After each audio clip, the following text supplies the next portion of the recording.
अगर आप किसी प्रकार की ध्यान साधना करते हैं तो बेशक आपका कभी कभी ध्यान नहीं लग पाता होगा, लेकिन कभी कभी जाने अनजाने आपका ध्यान सध जाता है। ध्यान का कुछ प्रयोग है ही ऐसा। अगर आप इसे जानबूझकर करने चलोगे, आप ऐसा सोचोगे कि मुझे ध्यान करना है, मुझे ध्यान में उतरना है, इसके अनुभव चाहिए, इस प्रकार की जिद लेकर बैठोगे तो ध्यान नहीं होगा। आप कितनी भी ट्रिक्स एंड टिप्स अप्लाई कर लें, किसी भी प्रकार की विधि को फॉलो कर लें, क्योंकि ध्यान करने से बाहर है, यह कभी भी हो जाएगा। कभी कभी ऐसा देखा गया है, कुछ ऐसे लोग जो ध्यान की विधियां नहीं जानते, परंतु उन्हें कई बार ध्यान घट चुका है। ऐसे ही बहुत से लोगों ने मुझे अपने एक्सपीरियंस शेयर किए हैं, जिनके साथ ध्यान के गजब के अनुभव हुए, परंतु वे यह नहीं जान पा रहे थे कि यह हुआ क्या। एनीवे, अगर आप ध्यान कर रहे हैं, जाने अनजाने ध्यान होता है या नहीं होता, आपको उन सबका फल अवश्य मिलेगा। अब चाहे आपका ध्यान घटे या ना घटे, तो अगर आप ध्यान करते हैं तो आपको इसके बहुत से फायदे मिलेंगे, इस जन्म में ही नहीं बल्कि अगले जन्म में भी। और ध्यान में मिलने वाले सभी फायदों में से एक सबसे बड़ा फायदा तो यह होगा कि जितनी देर आप ध्यान में बैठे हैं, 10 मिनट, 20 मिनट, आधा घंटा या 1 घंटा, उतने समय तक आपके द्वारा कोई झंझट नहीं होगा। क्योंकि एक बात तो सत्य है, जब तक व्यक्ति सोता है या फिर वो ध्यान में है, तब तक वो शारीरिक कर्म से बचा हुआ है। तो मतलब जब तक आप नॉर्मल लाइफ जी रहे होते हैं, तब तक जाने अनजाने आपसे कोई ना कोई झंझट खड़ा हो ही जाता है। लेकिन अगर आप ध्यान में बैठे हैं तो आप कुछ देर के लिए अच्छे और बुरे से दूर हैं। कुछ समय के लिए ही सही, थोड़ी देर के लिए ही सही, मुक्त तो नहीं कह सकते, परंतु जिस प्रकार का आपसे कर्म हो रहा है उसका फल आपको अच्छा ही मिलेगा। क्योंकि शुरुआती चरण में आप ध्यान करते हैं, जब तक आपका ध्यान नहीं लगता तब तक आप समाज और कर्म बंधन में बंधे तो हैं, परंतु एक साधारण व्यक्ति की तरह नहीं। लेकिन अगर ध्यान में घटना घट जाए, आपका ध्यान सध जाए, तब आप संसार और कर्म बंधन से मुक्त हो जाते हैं। और अगर ध्यान की उसी अवस्था का बोध आपको सदैव बना रहे, तब आप सदैव के लिए मुक्त रहते हैं। और दूसरा, अगर आपको ध्यान करते करते काफी लंबा समय हो गया है, आप पिछले कई सालों से ध्यान साधना कर रहे हैं, तो धीरे धीरे आप अपनी चेतना में रहना सीख लेते हैं। तो जब ये अवस्था आपकी सध जाती है, तब आप अपनी मृत्यु का समय भी कुछ समय के लिए टाल सकते हैं। हाँ, ऐसा होता है। एक ऐसा व्यक्ति जो अपनी चेतना के साथ रह रहा है, होश पूर्वक है, वह अपने कुछ विशेष कर्म के लिए अपनी मृत्यु का समय कुछ समय के लिए टाल सकता है, और मृत्यु आने पर वह होश पूर्वक देख सकता है मृत्यु की वो घटना कैसे घटती है। देखिए, मृत्यु का एक्सपीरियंस तो आप सबको नहीं पता होगा, क्योंकि इस अनुभव को तो करके ही जाना जा सकता है, परंतु अगर इसे कर लिया और जान लिया, तब इसे आप बता नहीं सकते, क्योंकि फिर तो शरीर होगा नहीं, क्यों, है ना?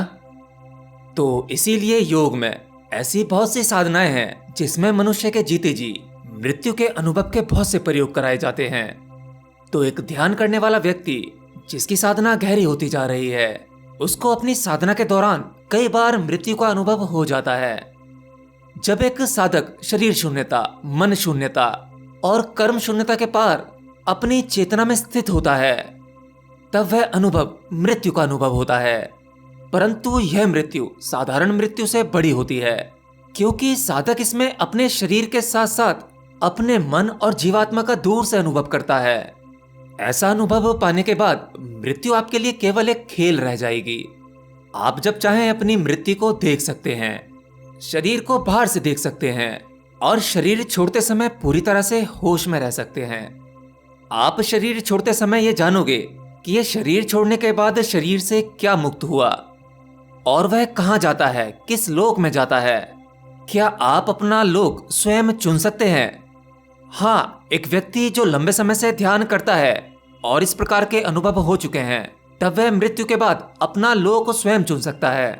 अगर उसे लगता है कि यह पृथ्वी लोक, जिसे मृत्यु लोक भी कहा जाता है, यह उसके लिए उचित नहीं है, यहाँ की सभी वासनाएं, सभी कर्म इन सब से मुक्त हो चुका है, मतलब पृथ्वी लोक की कोई इच्छा नहीं है, तब वह किसी और लोक में जा सकता है, जिसमें कि एक देवलोक भी है। और निश्चित ही देवलोक या स्वर्गलोक या हिरण्यलोक, यह सूक्ष्म लोक हैं। विज्ञान इसे कभी नहीं खोज पाएगा, क्योंकि सूक्ष्म लोक का मतलब ये नहीं कि कोई बहुत छोटी सी चीज। सूक्ष्म लोक का मतलब यह होता है कि जो चीज मनुष्य इंद्रियों से परे हो, इंद्रियों से ना दिखाई दे, उस अवस्था को सूक्ष्म अवस्था कहते हैं। तो इस सूक्ष्म जगत को विज्ञान या उपकरण से कभी जाना नहीं जा सकता। इस प्रकार के अनेकों अनेक लोग आपकी चेतना की ही एक अवस्था होती है, और निश्चित ही पृथ्वीलोक से ज्यादा अच्छा अनुभव होगा, क्योंकि इस पृथ्वीलोक पर कई बार आप करीब करीब नरक जैसे अनुभव ले लेते हो, तो कई बार आपको सुख का अनुभव भी होता है, जहां आपको लगता है कि यह स्वर्ग जैसा सुख है। खैर, वो तो सब कुछ आपके कर्मों पर निर्भर करता है, लेकिन सूक्ष्म जगत में आपको जो शरीर मिलेगा, जो सूक्ष्म शरीर होता है, और आपके भीतर की अवस्था, वैसे पृथ्वीलोक पर रहने वाले व्यक्ति जो होते हैं उनसे कहीं ज्यादा अच्छी होती है, क्योंकि यहाँ पर आप नियमबद्ध हो, नियम तोड़कर नहीं रह सकते। जिसमें कि आपका यह शरीर एक नियम से बंधा हुआ है, इसमें चोट लगेगी तो पीड़ा होगी, शरीर है तो रोग भी होंगे, और रोग होंगे तो मानसिक शारीरिक दोनों प्रकार की पीड़ा होंगी। किसी अपने के साथ कोई घटना या दुर्घटना घटेगी तब भी आपको मानसिक पीड़ा होगी। तो इस पृथ्वीलोक पर बहुत से ऐसे बंधन हैं, बहुत से ऐसे नियम हैं जिन्हें आप तोड़ नहीं सकते। चाहकर या ना चाहकर आपको ये सब कुछ भोगना ही होगा, बशर्ते आपने ध्यान में गहरी अवस्था ना पाली हो तो साफ है, आप अगर ध्यान कर रहे हैं और आपको गहरी से गहरी अवस्था का अनुभव हो रहा है, तो मृत्यु के समय आप अपना चुनाव खुद कर सकते हैं कि आपको अगला जन्म कहाँ लेना है, किसी सूक्ष्म लोक में जाना है या वापस इस पृथ्वी लोक में आना है। देखिए, इस अवस्था में पहुंचने के बाद अगर आप वापस पृथ्वी लोक में ही जन्म लेंगे तो वह जन्म भी आपका साधारण जन्म नहीं होगा।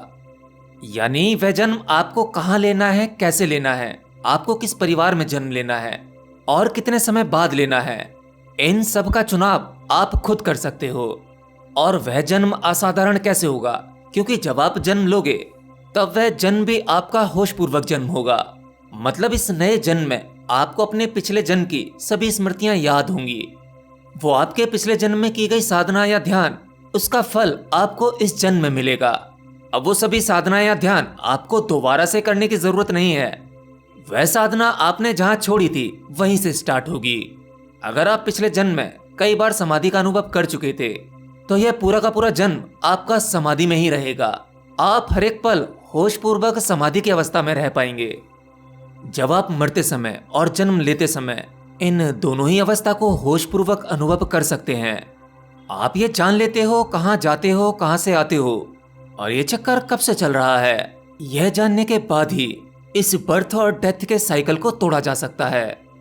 तो ध्यान के ये फल हैं जो आपको मिलते हैं, और यह आवश्यक नहीं है कि ये सभी फल केवल आपको ध्यान के मार्ग पर ही मिलेंगे। ईश्वरीय खोज में आपका मार्ग कोई सा भी हो, सभी मार्ग आपको चैतन्य करते हैं, आपको चेतना में लाते हैं, और चेतना की उस परम स्थिति में वहां सब कुछ आपको वही फल मिलेंगे जो एक ध्यानी को मिलते हैं। अब चाहे आपका यहाँ पर भक्ति मार्ग हो या कर्म का मार्ग हो या ज्ञान मार्ग हो, सभी मार्ग का केवल एक ही कार्य है, आपकी सभी दीवारें गिराकर उस परम चेतना का अनुभव। तो घबराइए मत अगर आप ध्यान कर रहे हैं, अभी आपको कोई फल नहीं मिल रहा या कोई अनुभव नहीं हो रहा, ये सब कुछ व्यर्थ नहीं जाएगा। इन सब का फल आपको अवश्य मिलेगा। बस आपको थोड़ी समझ रखने की आवश्यकता है कि उस फल को कनेक्ट कर पाएं, उसे पहचान पाएं कि आपके जीवन में जो कुछ हो रहा है वह क्यों हो रहा है। आप अपने जीवन की हर एक घटना को कनेक्ट करके देखिए, आपको सब कुछ समझ में आने लगेगा।